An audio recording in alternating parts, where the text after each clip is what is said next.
네, 오늘부터 데살로니가 후서 말씀을 드립니다.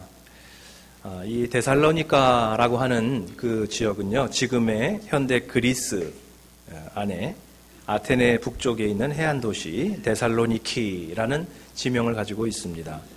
네, 화면에 이제 보이는 저 해안 도시 참 예쁘죠? 그리스 여행 가신 분들 얘기를 들어보면 참 아름답다고 합니다. 자, 여기에 이 교회가 세워진 계기는 사도 바울이 2차 선교 여행을 다닐 때였습니다. 1차 여행은 터키를 주로 다녔고요. 2차 선교 여행 때 그리스까지 넘어가게 됩니다. 거기서 복음을 전하다가 이제 교회가 세워지게 됐는데 그 자세한 내용이 사도행전 17장에 나오기 때문에 한번 우리 세번역으로 그 상황을 조금 읽어보도록 하겠습니다. 자, 사도행전 17장 1절에서 5절 한번 읽어보겠습니다. 바울 일행은 암비볼리와 아볼로니아를 거쳐 데살로니가에 이르렀다. 거기에는 유대 사람의 회당이 있었다. 바울은 자기 관례대로 회당으로 그들을 찾아가서 새 안식일에 걸쳐 성경을 가지고 그들과 토론하였다. 그는 그리스도께서 반드시 고난을 당하시고 죽은 사람들 가운데서 살아나셔야 한다는 것을 해석하고 증명하면서 내가 여러분에게 전하고 있는 예수가 바로 그 그리스도이십니다 하고 말하였다. 그들 가운데 몇몇 사람이 승복하여 바울과 실라를 따르고 또 많은 경건한 그리스 사람들과 적지 않은 귀분들이 그렇게 하였다. 그러나 유대 사람들은 시기하여 거리의 불량배들을 끌어모아다가 패거리를 지어서 시내의 소요를 일으키고 야손의 집을 습격하였다. 그리고 바울 일행을 끌어다가 군중 앞에 세우려고 찾았다. 아멘. 네, 데살로니가 교회는 이런 과정을 통해서 세워진 것입니다. 핍박과 박해 가운데서 이 교회가 세워졌습니다. 자, 그런데 우리가 여기서 확인할 수 있는 것은 3주간의 짧은 단기 선교를 했는데 바울과 실라 그 팀이 단기 선교를 하면서 3주간 말씀을 전하고 복음을 전했는데 어떻게 교회가 세워질 수 있었을까라고 하는 의문입니다. 단기 선교 가보신 분 알지만 열심히 봉사를 해도요, 회심자 얻기가 참 쉽지 않고 회심자가 생긴다고 하더라도 제대로 그 사람들이 신앙이 양육된다는 것이 참 어렵습니다. 교회가 선교사님들이 교회를 세워줘도 얼마 있다 가보면 교회가 그냥 폐허가 되는 그런 경우도 있다고 합니다. 자, 그런데 단 한 번 이렇게 지나가는데 어떻게 이렇게 교회가 생길 수가 있었을까? 자, 그것을 비밀을 알려면 사도행전 17장 11절도 한번 이어서 읽어보면 좋겠습니다. 자, 11절. 베레아의 유대 사람들은 데살로니가의 유대 사람들보다 더 고상한 사람들이어서 아주 기꺼이 말씀을 받아들이고 그것이 사실인지 알아보려고 날마다 성경을 상고하였다. 네, 데살로니가에 먼저 갔는데 너무 박해가 심해서 복음을 전하기가 어려웠습니다. 그래서 사도 바울이 도저히 여기서는 안 되겠다. 이제 도망을 쳐서 이제 일단 빠져나오고 그 밑에 있었던 베레아 지역까지 가게 됩니다. 그 베레아에서 이제 복음 사역을 하게 되는 것입니다. 그 지도에서 한번 보시면 알 수 있듯이 이 데살로니가와 베레아는 한 5마일 정도 떨어져 있는데요. 거의 뭐 같은 지역이라고 해도 괜찮습니다. 뭐 한국으로 말하면은 혹시 경기도 고향이신 분 계세요? 여주, 이천, 그러면 뭐 쌀로 유명하잖아요. 이천쌀, 여주쌀. 근데 그냥 같이 부르잖아요. 이렇게 여주, 이천 그런 식으로 말이죠. 이게 지명은 틀리지만 구는 틀리지만 같이 부르는 식으로 여기서도 베레아와 데살로니가는 거의 같은 지역으로 볼 수가 있습니다. 자, 그런데 여기서 보면 베레아 사람들이 데살로니가 사람보다 더 고상했다 그렇게 표현하고 있습니다. 더 고상했다. 그 얘기는 뭐예요? 베레아가 상당히 고상하고 데살로니가 사람들은 어떻다는 얘기예요? 그들도 고상하다는 거죠. 근데 베레아 사람이 더 고상했다. 여기 이제 두 사람이 있는데 아우 되게 예뻐. 아유, 그 언니는 더 예뻐. 그럼 뭐예요? 둘 다 예쁘다는 얘기잖아요. 네, 그것처럼 베레아 사람들도 데살로니가 사람들도 고상했다. 네. 자, 그럼 이 고상하다라고 하는 말이 도대체 뭘까요? 우리 개정 성경, 옛날 개혁 성경에서는 신사적이다 그랬고요. 개정 성경에서는 너그럽다 그렇게 조금 의역을 했습니다. 자, 그 다음에 세번역에서는 지금 고상하다 그랬습니다. 그 원어에서는 어떻게 되어 있을까를 찾아봤더니 유게네라는 그리스어입니다. 유게네. 근데 이 유게네라고 하는 그리스어가 상당히 재밌는 단어예요. 헬라어에서 유 할 때요, 그것은 좋다는 것입니다. 복음할 때 굿뉴스잖아요. 유앙겔리온. 좋다는 뜻이에요. 자, 그 다음에 게네라고 하는 것은 태어난다, 생긴다, 그런 뜻이죠. 그래서 유게네라고 하면 이것은 출생이 좋다는 거예요. 출생이 좋은 게 뭐죠? 귀족이죠. 귀족이 뭡니까? 당시에 많이 교육을 받게 됩니다. 자, 그래서 고상하다는 것입니다.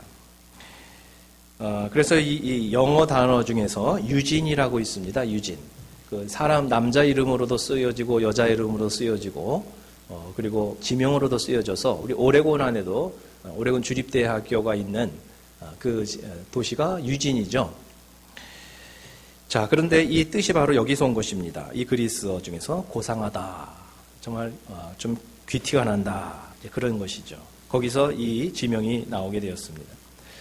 자, 그런데 여기서 이 유게네라고 하는 것은요, 단지 그들의 신분이 높다, 교양이 넘쳤다, 교육 수준이 높다, 그것만을 뜻하는 것이 아니라 뭔가 그들의 마음의 그 자세, 태도를 표현하고 있는 것인데요.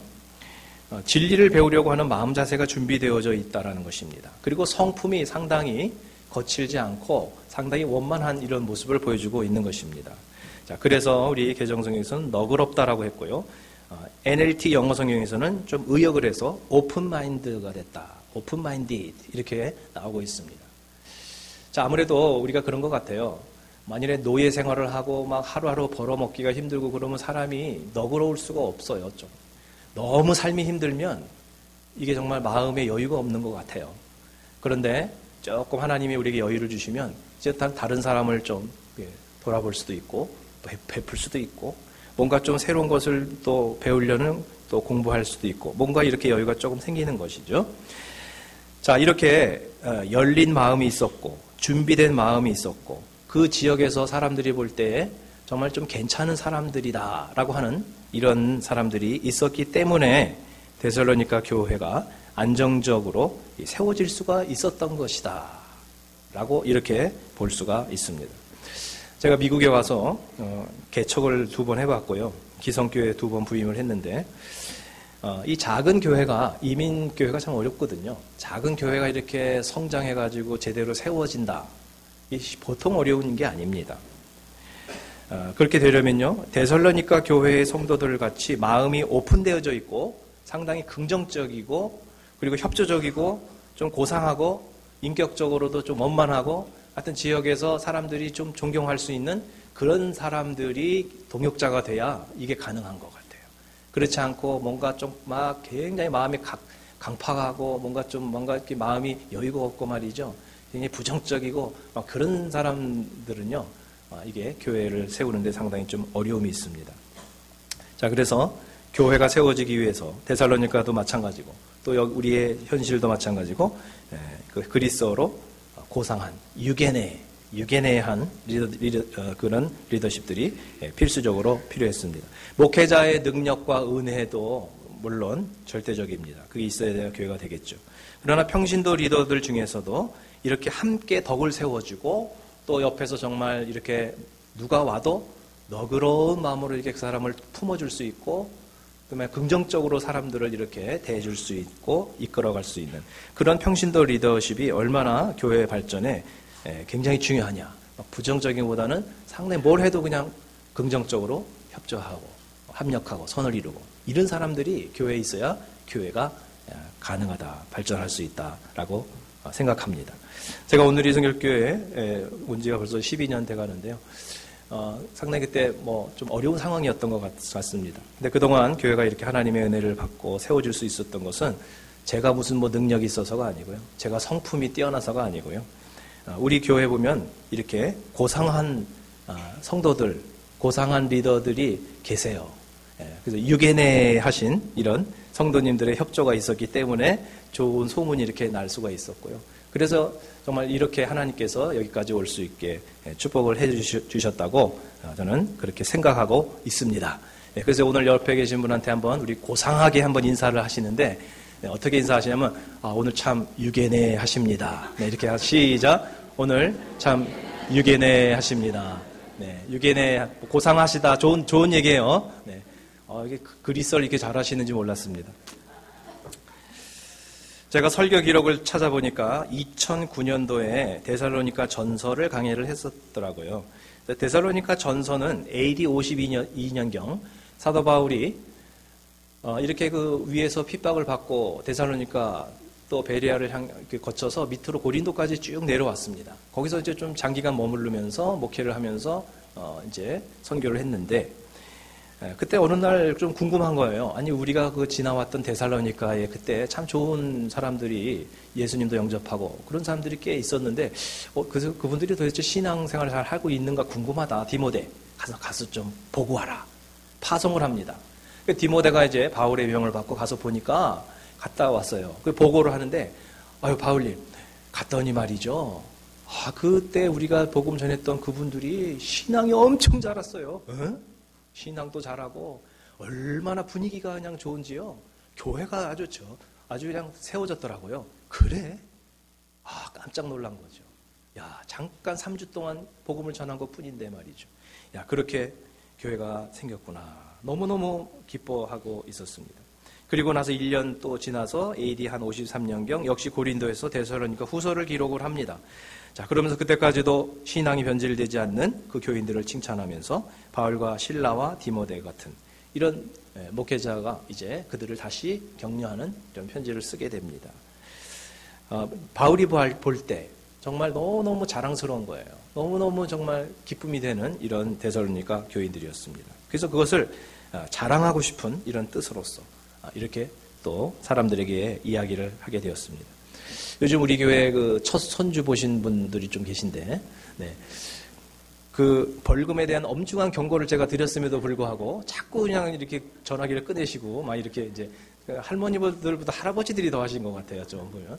그런데 하여튼간에 그래서 그 예쁜 그 손주들 보여주시는데 얼마나 귀여운지. 참 요즘 애들은 태어나자마자 이렇게 의젓해요. 그래가지고 이제 그걸 이렇게 보여주시면서 역시 내리사랑이구나. 아마 그 자식을 처음 낳으셨을 때는 먹고 살기 바쁘고 너무너무 정신 없어가지고 예쁜 줄도 모르고 그냥 막 사셨을 거예요, 아마. 손주를 보니까 이제 예쁜 줄을 알고 너무너무 귀여운 거죠. 바울에게 있어서 데살로니가 교회의 성도들이 바로 그런 겁니다. 만난 게 그렇게 오래 되지는 않았습니다만은 벌금을 내면서까지도 보여주고 싶은 성도, 벌금을 내면서까지도 어디 가서 발설하고 자랑하고 싶은 그런 성도. 이것이 바로 데살로니가 교회의 신앙이었습니다. 바울뿐만 아니라 1절에 보면 실로아노와 디모데도 마찬가지입니다.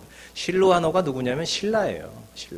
신라가 2차 선교 때 같이 바울하고 데살로니가 교회를 세웠던 사람입니다. 선교 동역자고요. 디모데는 목회 조력자입니다. 자, 그들이 볼 때